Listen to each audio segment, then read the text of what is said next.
Trump के Gaza पर हालिया बयान ने दुनिया भर में हलचल मचा दी। सैमुअल हंटिंगटन का मानना था कि पोस्ट कोल्ड वॉर दुनिया में कल्चरल और रिलीजियस क्लैशेस दुनिया के सबसे बड़े कन्फ्लिक्ट का कारण बनेंगे। ट्रंप का यह कहना कि अमेरिका गाजा को लेकर वहां एक नया रिवेरिया डेवलप करेगा जिसको मिडिल ईस्ट का रिवेरिया कहेंगे, ये कमेंट वेस्टर्न पावर का इस्लामिक रीजन पर कंट्रोल जमाने की सोच को दिखाता है। बाकी अदर वर्ल्ड लीडर्स ने इस कमेंट का खंडन किया है, जो कि हंटिंगटन की थ्योरी के मुताबिक एक्सपेक्टेड भी था कि सिविलाइजेशन अपनी कल्चरल आइडेंटिटी पर एक्सटर्नल इन्फ्लुएंस को अपोज करेंगी। अगर आप जियोपॉलिटिक्स में इंटरेस्ट रखते हैं तो आपने जरूर नोटिस किया होगा कि आज वर्ल्ड में जो भी कन्फ्लिक्ट्स चल रहे हैं वो किसी न किसी पर्टिकुलर रीजन में चल रहे हैं। अफगानिस्तान सेंट्रल एशिया और साउथ एशिया को एक दूसरे से जोड़ता है, वहीं यूक्रेन रशिया और यूरोप को जोड़ता है, और पूरा मिडिल ईस्ट रीजन एक ट्राई जंक्शन है इस्लामिस्ट, क्रिश्चियन और यहूदी वर्ल्ड का। ये सारे रीजन कोल्ड वॉर के बाद लगातार सेंसिटिव एरियाज बने हुए हैं। आप सोच रहे होंगे कि इन जंक्शंस का कन्फ्लिक्ट से क्या लेना देना है। इसका जवाब मिलेगा सैमुअल पी हंटिंगटन की थ्योरी क्लैश ऑफ सिविलाइजेशन से। हंटिंगटन ने क्लैश ऑफ सिविलाइजेशन पर 1993 में एक आर्टिकल लिखा था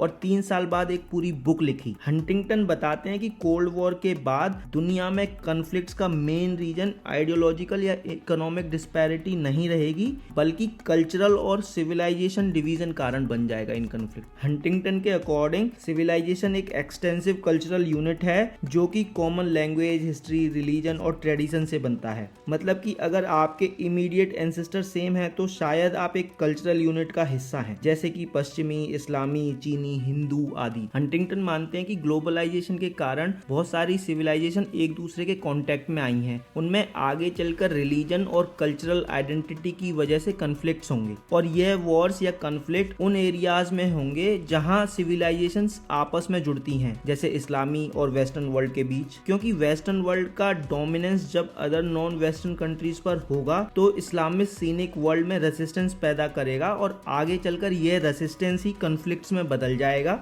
और इस बात को आप किन कंट्री सिंड्रोम से भी समझ सकते हैं। यह सिंड्रोम कहता है कि ड्यूरिंग कन्फ्लिक्ट्स जो कंट्रीज कल्चरली क्लोज हैं वह एक दूसरे का समर्थन करेंगी और करती हैं। हमें लगता है कि इजराइल और फलस्तीन का क्राइसिस ओनली जियोपॉलिटिकल और रीजनल डिस्प्यूट है जो कि नेशनलिज्म और रिलीजन के कारण है, पर इसको हमें सिविलाइजेशनल क्लैश के जरिए से देखना पड़ेगा जो कि वेस्टर्न ज्यूज और इस्लामिक सिविलाइजेशन के बीच आइडियोलॉजिकल फॉल्ट लाइन की वजह से है। पहले हम इस कन्फ्लिक्ट को रिलीजियस आइडेंटिटी के पर्सपेक्टिव से समझते हैं। ज्यूज और इस्लामिस्ट दोनों ही ज्योग्राफिकली फलस्तीन के जेरूसलम से संबंध रखते, इसलिए हम कह सकते हैं कि होली प्लेसेस का डिस्प्यूट इस कन्फ्लिक्ट के रिलीजियस डायमेंशन को दिखाता है। ऊपर से यूरोप और अमेरिका का इजराइल को समर्थन इस बात को और पक्का कर देता है कि यह रीजनल कन्फ्लिक्ट्स ना होकर इससे कहीं ज्यादा एक्सटेंसिव सिविलाइजेशनल कन्फ्लिक्ट है। मिडल ईस्ट रीजन में 1948 में इजराइल के गठन और वेस्ट या स्पेशली हम कहें कि यूएस जो इजराइल को समर्थन देता है उसे अरब वर्ल्ड में वेस्टर्न वैल्यूज और पॉलिटिकल प्रोसीजर को बढ़ाने के रूप में देखा जाता है। आप लोगों को यूएस का इजराइल को समर्थन वेस्टर्न मोनोपोली का हिस्सा लग सकता है, पर वास्तव में यह इस्लामी और वेस्टर्न सिविलाइजेशन के बीच सिविलाइजेशन फॉल्ट लाइंस को दर्शाता है। इसके अलावा इस कन्फ्लिक्ट को हम मॉडर्निटी वर्सेस कंजर्वेटिव के पर्सपेक्टिव से भी समझ सकते हैं। एक तरफ इजराइल मॉडर्निटी, सेक्युलरिज्म और टेक्नोलॉजिकल प्रोग्रेस का प्रतीक माना जाता है, वहीं दूसरी तरफ हम कह सकते हैं फलस्तीन ट्रेडिशनल इस्लामिक वैल्यूज और वेस्टर्न मोनोपोली के अगेंस्ट एक शक्ति के रूप में देखा जाता है। यह लिबरल वर्सेस कंजर्वेटिव का पर्सपेक्टिव पी हंटिंगटन के दावों को और मजबूत करता है कि मॉडर्न और लिबरल समाज और पारंपरिक मूल्यों पर आधारित समाज के बीच संघर्ष चल रहा है। हमास जैसे इस्लामिक ग्रुप इस कन्फ्लिक्ट को इस्लामिक वर्ल्ड में वेस्टर्न इन्फ्लुएंस के खिलाफ अपनी लड़ाई के रूप में देखते हैं, इसीलिए ही यह सोच इस्लाम और वेस्टर्न वर्ल्ड के बीच सिविलाइजेशनल वॉर के परसेप्शन से रिलेटेबल है। इसके उलट दक्षिणपंथी जियोनिस्ट आंदोलनों में इस संघर्ष को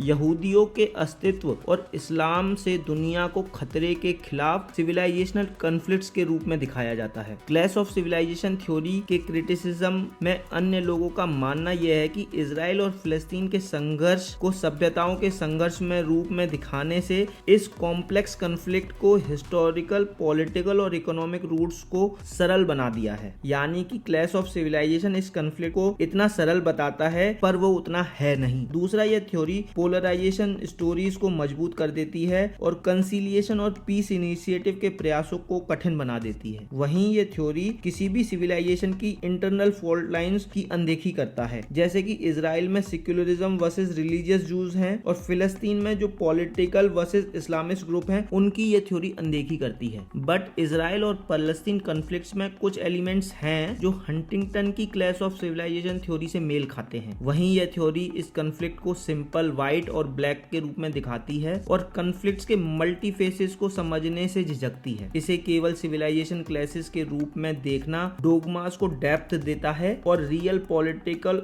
और ह्यूमैनिटी के मुद्दों को हल करने के प्रयासों को कमजोर कर देता है, जो इस कॉन्फ्लिक्ट्स के सेंटर में है। अब आप समझ गए होंगे कि जो ट्रंप ने बयान दिया है गाजा पर वो पी हंटिंगटन की क्लैश ऑफ सिविलाइजेशन पर आधारित है।